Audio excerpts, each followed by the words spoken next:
ಬೇಲೂರು ಶಾಸಕ ಎಚ್.ಕೆ. ಸುರೇಶ್ ಅವರು ಈಗಾಗಲೇ ಧರ್ಮಸ್ಥಳವನ್ನು ತಲುಪಿದ್ದಾರೆ. ಧರ್ಮಸ್ಥಳದ ಅನ್ನಪ್ಪ ವಿಶೇಷವಾದ ಪೂಜೆಯನ್ನು ಸಲ್ಲಿಸಿದ್ದಾರೆ. ಸ್ವಪಕ್ಷೀಯರೇ ಅವರ ಪ್ರಚಾರವನ್ನು ಮಾಡಿದ್ದು ವಿವಾದವನ್ನು ಎಬ್ಬಿಸಿದ್ರು.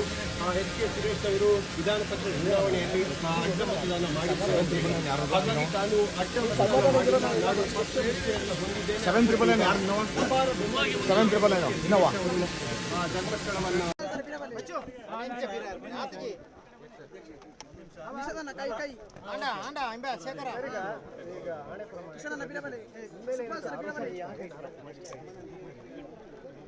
ಹದಿನೆಂಟನೇ ತಾರೀಕು ನಡೆದಂಥ ವಿಧಾನ ಪರಿಷತ್ತಿನ ಚುನಾವಣೆಯಲ್ಲಿ ಕೆಲವು ದೃಶ್ಯ ಮಾಧ್ಯಮಗಳಲ್ಲಿ ಬೇಲೂರಿನ ಶಾಸಕ ಎಚ್.ಕೆ. ಸುರೇಶ್ ಅಡ್ಡ ಮತದಾನವನ್ನು ಮಾಡಿದ್ದಾರೆ ಅಂತಕ್ಕಂಥ ಸುದ್ದಿ ಬಂದ ಕ್ಷಣ ನನ್ನ ಕ್ಷೇತ್ರದ ಜನತೆ ಮತ್ತು ನನಗೆ ಎಲ್ಲೋ ಒಂದು ಕಡೆ ಭಗವಂತನನ್ನೇ ನಂಬಿ ಜೀವನ ಮಾಡ್ತಕ್ಕಂಥ ಸಂಘಟನೆಯ ಶಕ್ತಿ ಅಂತಕ್ಕಂಥ ತಾಯಿ ಬೇರೆ ಇಲ್ಲ ಪಕ್ಷ ಬೇರೆ ಇಲ್ಲ ಅಂತಕ್ಕಂಥ ನನ್ನಂಥವನ ಮೇಲೆ ಆರೋಪ ಬಂದಿರತಕ್ಕಂಥದ್ದು ಇದು ಸತ್ಯಕ್ಕೆ ದೂರವಾದಂಥದ್ದು ಅಂತಕ್ಕಂಥ ದೃಷ್ಟಿಯಿಂದ ಆ ದಿನವೇ ತಮ್ಮ ಮಾಧ್ಯಮ ಮಿತ್ರರಿಗೆ ನಾನು ಕೂಡಲೇ ವಿಧಾನಸೌಧಕ್ಕೆ ಹೋಗಿ ನಾನು ಅಡ್ಡ ಮತದಾನವನ್ನು ಮಾಡಿಲ್ಲ, ಪಕ್ಷದ್ರೋಹವನ್ನು ಮಾಡಿಲ್ಲ, ತಾಯಿ ಬೇರೆ ಇಲ್ಲ ಪಕ್ಷ ಬೇರೆ ಇಲ್ಲ ಅಂತಕ್ಕಂಥ ಭಾವನೆಯಿಂದ ನಾನೊಬ್ಬ ಸಂಘ ಪರಿವಾರದಿಂದ ಬಂದಂಥವನು, ಪ್ರಾಮಾಣಿಕವಾಗಿ ಹಿಂದುತ್ವಕ್ಕೆ ಒತ್ತನ್ನು ಕೊಡ್ತಕ್ಕಂಥವನು, ನನ್ನ ಮೇಲೆ ಪ್ರಾಮಾಣಿಕರ ಮೇಲೆ ಈ ರೀತಿ ಆರೋಪವನ್ನು ಮಾಡಿ ಪಕ್ಷ ನಿಷ್ಠೆ ಇರ್ತಕ್ಕಂಥವ್ರಿಗೆ ಎಲ್ಲೋ ಒಂದು ಕಳಂಕವನ್ನು ತರಬೇಕು ಅಂತಕ್ಕಂಥ ಮಾಡಿದರೆ ಇದಕ್ಕೆ ಸಾಕ್ಷಾತ್ ಪುಣ್ಯಕ್ಷೇತ್ರ ಇವತ್ತು ಮಂಜುನಾಥ ಸ್ವಾಮಿಯನ್ನು ಕಾಯ್ತಕ್ಕಂಥವನು ಅಣ್ಣಪ್ಪ ಸ್ವಾಮಿಯ ದರ್ಶನವನ್ನು ಪಡೆದು ಅಲ್ಲಿ ಅವನಿಗೆ ಸೇವೆಯನ್ನು ಸಲ್ಲಿಸಿ ಮಂಜುನಾಥ ಸ್ವಾಮಿಯನ್ನು ದರ್ಶನವನ್ನು ಪಡೆದು ಮಂಜುನಾಥ ಸ್ವಾಮಿಯ ಮುಂದೆ ತಮ್ಮಲ್ಲಿ ಪ್ರಮಾಣವನ್ನು ಮಾಡಿ ಹೇಳ್ತಾ ಇದ್ದೇನೆ, ನಾನೊಬ್ಬ ನಿಷ್ಠಾವಂತ ಪ್ರಾಮಾಣಿಕ ಕಾರ್ಯಕರ್ತ ಭಾರತೀಯ ಜನತಾ ಪಕ್ಷದ. ನಾನು ಅಡ್ಡ ಮತದಾನವನ್ನು ಮಾಡಿಲ್ಲ, ಭಾರತೀಯ ಜನತಾ ಪಕ್ಷಕ್ಕೆ ದ್ರೋಹವನ್ನು ಮಾಡಿಲ್ಲ. ನಮ್ಮ ಅಧ್ಯಕ್ಷರು ವಿಪಕ್ಷ ನಾಯಕರು ಸೂಚಿಸ ಅಭ್ಯರ್ಥಿಗಳಿಗೆ ನಾನು ಮತವನ್ನು ಹಾಕಿದ್ದೇನೆ. ಅದಕ್ಕೆ ಮಂಜುನಾಥ ಸ್ವಾಮಿನೇ ಸಾಕ್ಷಿ, ನನ್ನ ಕ್ಷೇತ್ರದ ಜನತೆಯ ಸಾಕ್ಷಿ ಅನ್ನೋದಕ್ಕೆ ನನ್ನ ಕ್ಷೇತ್ರದ ಎಲ್ಲ ಮುಖಂಡರೊಂದಿಗೆ ಇವತ್ತು ಬಂದು ಮಂಜುನಾಥ ಸ್ವಾಮಿಗೆ ನನ್ನ ಭಕ್ತಿಯನ್ನು ಭಾವನೆಯನ್ನು ಭಗವಂತನ ಮುಂದೆ ನಾನು ಪ್ರಾರ್ಥನೆ ಮಾಡಿ ಹೋಗ್ತಾ ಇದ್ದೀನಿ ಅಂತಲ್ಲ, ಭಗವಂತನ ಮುಂದೆ ನಾನು ಅಡ್ಡ ಮತದಾನವನ್ನು ಮಾಡಿಲ್ಲ ಅಂತಕ್ಕಂಥದ್ದನ್ನು ನನಗೆ ಕಳವಿಲ್ಲ. ಅದರಿಂದ ಭಯ ಇಲ್ದಲೇ ಪರಮಾತ್ಮನ ಮುಂದೆ ಹಂಗಲಾಚಿ ನಾನು ಹೇಳ್ತಾ ಇದ್ದೀನಿ. ಈಗ ನಿಮ್ಮ ವರಿಷ್ಠರೇ ಹೇಳಿದ್ರು ಆಣೆ ಪ್ರಮಾಣ ಬೇಡ ಅಂತ. ಈಗ ನಿಮ್ಮ ರಾಜ್ಯಾಧ್ಯಕ್ಷರು ಹೇಳಿದ ಆಣೆ ಪ್ರಮಾಣದಿಂದ ಆದರೆ ಮತ್ತೆ ಬಂದು ಆಣೆ ಪ್ರಮಾಣ ಮಾಡುವಂಥ ಅವಶ್ಯಕತೆ ಇಲ್ಲ. ಬಹುಶಃ ತಮಗೆಲ್ಲ ಗೊತ್ತಿದ್ದಂಗೆ 18ನೇ ತಾರೀಕು ಚುನಾವಣೆ ಆಯಿತು.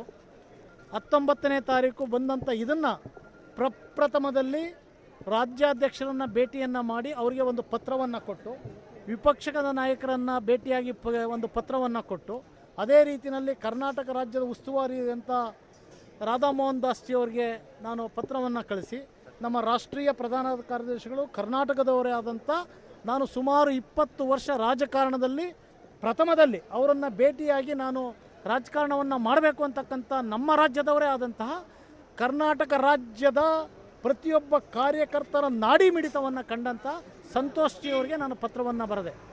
ನಾನೊಬ್ಬ ನಿಷ್ಠಾವಂತ ಪ್ರಾಮಾಣಿಕ, ನನ್ನ ಮೇಲೆ ಈ ರೀತಿ ಆರೋಪ ಬರ್ತಾ ಇದೆ, ಅದಕ್ಕೆ ಭಗವಂತ ಮಂಜುನಾಥ ಸ್ವಾಮಿನೇ ಸಾಕ್ಷಿ ಅಂತಕ್ಕಂಥದ್ದನ್ನು ಹೇಳಿದ್ದೆ. ಅದೇ ರೀತಿಯಲ್ಲಿ ಮರುದಿನ ನಮ್ಮ ರಾಜ್ಯಾಧ್ಯಕ್ಷರು ಹೇಳಿಕೆಯನ್ನು ಕೊಟ್ಟರು. ಧರ್ಮಸ್ಥಳದಲ್ಲಿ 62 ಜನನೂ ಹೋಗಿ ಅಲ್ಲಿ ಪ್ರಮಾಣವನ್ನು ಮಾಡ್ತಕ್ಕಂಥದ್ದು, ಜೊತೆಯಲ್ಲಿ ನಮ್ಮ CLP ಅಂದರೆ ಶಾಸಕಾಂಗ ಪಕ್ಷದ ಸಭೆಯನ್ನು ಅಲ್ಲೇ ಮಾಡ್ತೀವಿ ಅಂತಕ್ಕಂಥದ್ದು.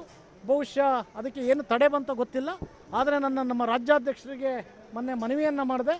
ನಾನು ತಾವು ಹೇಳಿದ ತಕ್ಷಣ ಪ್ರಮಾಣವನ್ನು ಮಾಡಿದ್ದೀನಿ, ಪತ್ರಿಕೆ ಹೇಳಿಕೆಯನ್ನು ಕೊಟ್ಟಿದ್ದೀನಿ. ನಾನಂತೂ ನಿಷ್ಠಾವಂತ ಇದ್ದೀನಿ, ನನ್ನ ಕ್ಷೇತ್ರದ ಜನ ನನ್ನ ಮೇಲೆ ವಿಶ್ವಾಸವನ್ನು ಇಟ್ಟಿದ್ದಾರೆ.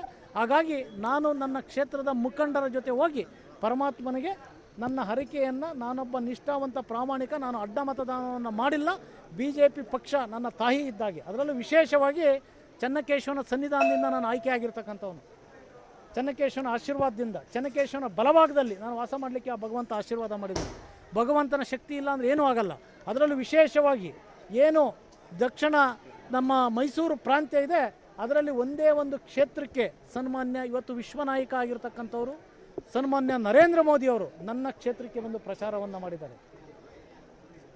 ತಾಯಿಗೆ ದ್ರೋಹ ಆಗುತ್ತೆ ಆ ಕೆಲಸವನ್ನು ಮಾಡಿದರೆ. ಅಂಥ ಮಹಾನ್ ನಾಯಕನಿಗೆ ಅದ್ರ ಜೊತೆಯಲ್ಲಿ ನಮ್ಮ ಯಡಿಯೂರಪ್ಪನವರು ನಿಮ್ಮ ಮೇಲೆ ಈಗ ಆರೋಪ ಮಾಡಿ ಬಿಜೆಪಿ ಅನುಮಾನ ಇರೋದು ಬಿಜೆಪಿ ಒಳಗೇನೆ, ಕಾಂಗ್ರೆಸ್ನವ್ರು ಮಾಡ್ತಾ ಇಲ್ಲ, ಯಾರು ಮಾಡ್ತಾ ಇಲ್ಲ, ಪಕ್ಷದ ಒಳಗೆ ಯಾಕೆ ಒಳಗೆ ಇದೆಯೋ ಹೊರಗಡೆ ಇದೆಯೋ ಅದು ಪರಮಾತ್ಮನಿಗೆ ಗೊತ್ತಿರುತ್ತೆ. ನಾನು ಪರಮಾತ್ಮನಲ್ಲಿ ಬೇಡ್ಕೊಳ್ಳೋದಷ್ಟೇ. ಆರೋಪ ರಾಜ್ಯದಲ್ಲಿ ಭವಿಷ್ಯದ ರಾಜಕಾರಣ ಇದೆ, ಇದಕ್ಕೆ ಒಂದು ಕಪ್ಪು ಚುಕ್ಕಿಯನ್ನು ತರಬೇಕು ಅಂತಕ್ಕಂಥ ದುರಾದೃಷ್ಟದಿಂದ ಇವತ್ತು ಸತ್ಯಕ್ಕೆ ಜಯ ಸಿಗುತ್ತೆ ಅಂತಕ್ಕಂಥ ವಿಶ್ವಾಸ ನನಗಿದೆ. ಸುಳ್ಳು ಬೇಗ ಹರಡುತ್ತೆ. ಪ್ರಮಾಣವನ್ನೇ ಮಾಡಿದ್ದೀನಿ, ನಿಮ್ಮ ಮೂಲಕನೂ ಪ್ರಮಾಣವನ್ನೇ ಮಾಡ್ತಾ ಇದ್ದೀನಿ. ಪ್ರಾರ್ಥನೆಯನ್ನು ಮಾಡಿದರೆ ನನ್ನ ಮನಸ್ಸನ್ನು ಒಳಗಡೆ, ಆದರೆ ಪ್ರಮಾಣ ಹೊರಗಡೆ ಮಾಡ್ತಾ ಇದ್ದೀನಿ. ಯಾಕೆಂದರೆ ನನಗೆ ಭಯ ಇಲ್ಲ, ಅದರಿಂದ ಪ್ರಮಾಣವನ್ನು ಮಾಡ್ತಾ ಇದ್ದೀನಿ. ಇಲ್ಲಿವರೆಗೂ ಬಂದಂಥವ್ರು ತಾವೆಲ್ಲ ನೋಡಿದ್ದೀರಾ, ಪ್ರಾರ್ಥನೆಯನ್ನು ಮಾಡಿ ಬಂದಿದ್ದೀನಿ ಅಂತ ನಾನು ಹೇಳ್ತಾ ಇದ್ದೀನಿ. ಇವತ್ತೇನಾದರೂ ಧರ್ಮಸ್ಥಳ ಇವತ್ತು ಪುಣ್ಯ ಭೂಮಿ, ಆ ಪುಣ್ಯ ಭೂಮಿನಲ್ಲಿ ಪುಣ್ಯ ಕ್ಷೇತ್ರ ಇದೆ ಅಂದರೆ ಈ ಧರ್ಮಸ್ಥಳ. ಈ ಕ್ಷೇತ್ರದಲ್ಲಿ ಅಣ್ಣಪ್ಪ ಸ್ವಾಮಿ ಶಕ್ತಿ ತಮಗೆಲ್ಲ ಗೊತ್ತಿದೆ. ಬುರುಡೆ ಗ್ಯಾಂಗ್ಗಳೇನಾಯಿತು, ಇಲ್ಲಿ ಆರೋಪಗಳು ಏನೇನಾಯಿತು ಅಂತಕ್ಕಂಥದ್ದು ನನಗೆ ವಿಶ್ವಾಸ ಇದೆ. ಏನು ನನ್ನ ಮೇಲೆ ಆರೋಪ ಮಾಡಿರ್ತಕ್ಕಂಥವ್ರಿಗೆ ಆ ಭಗವಂತ ಮಂಜುನಾಥ ಸ್ವಾಮಿ ಯಾವ ಶಿಕ್ಷೆಯನ್ನು ಕೊಡ್ತಾನೆ ಅಂತಕ್ಕಂಥ ವಿಶ್ವಾಸ ನನಗಿದೆ. ಹಾಗಾಗಿ ಮಾಜಿ ಶಾಸಕರು ಹಿಂದೆ ಇದ್ದಾರೆ ಅಂತ ಬಹುಶಃ ಅದನ್ನು ತಾವೇ ಕೇಳಬೇಕಾಗುತ್ತೆ. ಯಾಕೆಂದ್ರೆ ನಾನು ಯಾರ ಮೇಲೂ ಆರೋಪ ಪ್ರತ್ಯಾರೋಪ ಮಾಡಲ್ಲ. ನನ್ನ ಪ್ರಾಮಾಣಿಕತೆಯನ್ನು ಭಗವಂತನ ಮುಂದೆ ಪ್ರದರ್ಶನೆಯನ್ನು ಮಾಡ್ತಾ ಇದ್ದೀನಿ.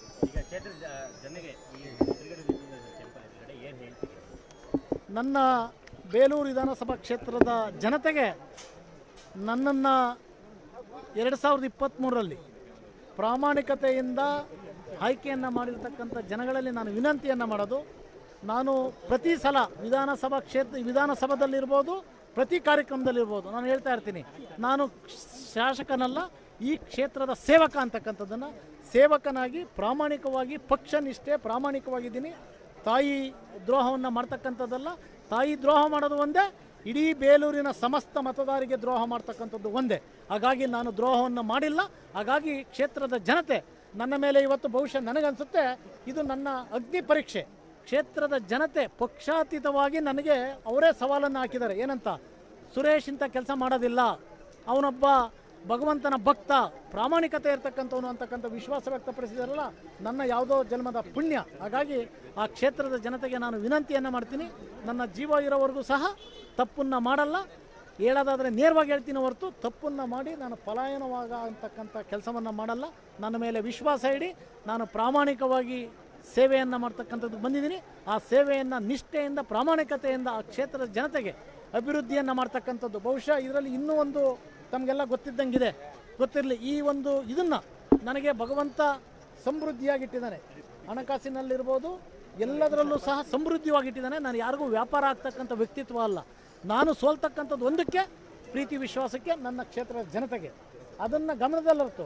ಬಹುಶಃ ಮೊನ್ನೆ ನಡೆದಂಥ ಸದನದಲ್ಲಿ ತಮಗೆಲ್ಲ ಗೊತ್ತಿರಲಿ, ಮೊನ್ನೆ ನಡೆದಂಥ ಸದನದಲ್ಲಿ ನನ್ನ ವಿಧಾನಸಭಾ ಕ್ಷೇತ್ರ ವ್ಯಾಪ್ತಿಯಲ್ಲಿ ಸುಮಾರು 60.8 ಕಿಲೋಮೀಟರ್ ಎತ್ತಿನೊಳೆ ಯೋಜನೆ ಆಗಿದೆ. ಅದು ತಮ್ಮಿಂದ ನೀರು ಬರ್ತಕ್ಕಂಥದ್ದು, ದಕ್ಷಿಣ ಕನ್ನಡದಿಂದ ನೀರು ಬರ್ತಕ್ಕಂಥದ್ದು. ಆ ಯೋಜನೆಗೆ ಅಭಿವೃದ್ಧಿಗೆ ಸುಮಾರು 150 ಹಳ್ಳಿಗಳು ಹಾಳಾಗಿದೆ.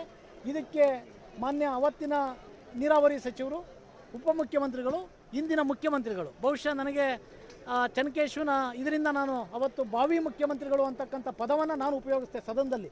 ಬಹುಶಃ ಯಾರೂ ಉಪಯೋಗಿಸಿರಲಿಲ್ಲ.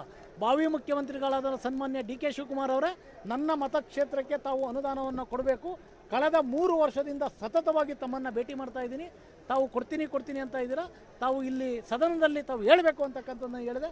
50 ಕೋಟಿ ಅನುದಾನವನ್ನು ಕೊಡ್ತೀನಿ ಅಂತಕ್ಕಂಥದ್ದನ್ನು ಹೇಳಿದರು.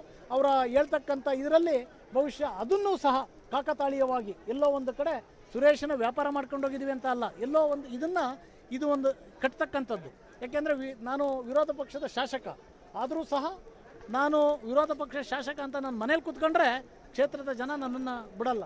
ನಾನು ಎಲ್ಲೆಲ್ಲಿ ಹೋರಾಟವನ್ನು ಮಾಡಬೇಕು, ಎಲ್ಲೆಲ್ಲಿ ಧ್ವನಿಯನ್ನು ಎತ್ತಬೇಕು, ಸದನದಲ್ಲಿ 2 ಗಂಟೆ ರಾತ್ರಿವರೆಗೂ ಧ್ವನಿಯನ್ನು ಎತ್ತಿ ಕ್ಷೇತ್ರಕ್ಕೆ ಬೇಕಾದಂಥ ಇದನ್ನು ತಂದಿದ್ದೀನಿ. ಇಡೀ ಜಿಲ್ಲೆನಲ್ಲಿರ್ಬೋದು, ರಾಜ್ಯದಲ್ಲಿರ್ಬೋದು, ಪ್ರತಿನಿತ್ಯ ಒಂದಲ್ಲ ಒಂದು ಗುದ್ಲಿ ಪೂಜೆಗಳು ನಡೆಯುತ್ತೆ. ನನ್ನನ್ನು ರಾಜ್ಯದಲ್ಲಿ ಪ್ರಶ್ನೆ ಮಾಡ್ತಾರೆ, ಎಲ್ಲಿಂದ ಅನುದಾನ ತಂದ್ರಿ ಅಂತ. ನನ್ನ ಕ್ಷೇತ್ರ ಮಲೆನಾಡು, ಅರೆಮಲೆನಾಡು, ಬಯಲುಸೀಮೆಯನ್ನು ಹೊಂದಿರತಕ್ಕಂಥದ್ದು. ಈ 3 ವಿವಿಧವಾದ ನ್ಯೂನ್ಯತೆಯನ್ನು ಹೊಂದಿರತಕ್ಕಂಥ ಆ ಕ್ಷೇತ್ರಕ್ಕೆ ನಾನು ಅನುದಾನವನ್ನು ಅಲ್ಲೋ ಇಲ್ಲೋ ಒಂದಿಷ್ಟು ತಂದು ಮಾಡ್ತಕ್ಕಂಥದ್ದನ್ನು ಸಹಿಸಲಾಗದೆ, ನಾನೊಬ್ಬ ಪ್ರಾರಂಭದಲ್ಲಿ ಇಂಜಿನಿಯರು, ಗುತ್ತಿಗೆದಾರ ಆದಂಥವನು. ಹಾಗಾಗಿ ಕ್ಷೇತ್ರವನ್ನು ಎಲ್ಲಿ ಅಭಿವೃದ್ಧಿ ಮಾಡಬೇಕು ಅಂತಕ್ಕಂಥದ್ದು ಆ ಒಂದು ಪೂರಕವಾಗಿ, ಅದರಲ್ಲೂ ವಿಶೇಷವಾಗಿ ಬೇಲೂರು ಚನ್ನಕೇಶವನ ಯುನೆಸ್ಕೋಗೆ ಸನ್ಮಾನ್ಯ ನಮ್ಮ ನರೇಂದ್ರ ಮೋದಿಯವರು ಸೇರಿಸ್ತಕ್ಕಂಥದ್ದು. ಕೇಂದ್ರ ಸರ್ಕಾರಕ್ಕೂ ಸಹ ನಾನು ಪತ್ರವನ್ನು ಬರೆದಿದ್ದೇನೆ, ತಾವು ಅನುದಾನವನ್ನು ಕೊಡಬೇಕು, ಇದು ಯುನೆಸ್ಕೋ ಸುಮಾರು 909 ವರ್ಷ ಇತಿಹಾಸ ಇರತಕ್ಕಂಥದ್ದು ಅಂತಕ್ಕಂಥಕ್ಕೆ ಇವತ್ತು ಭಗವಂತನ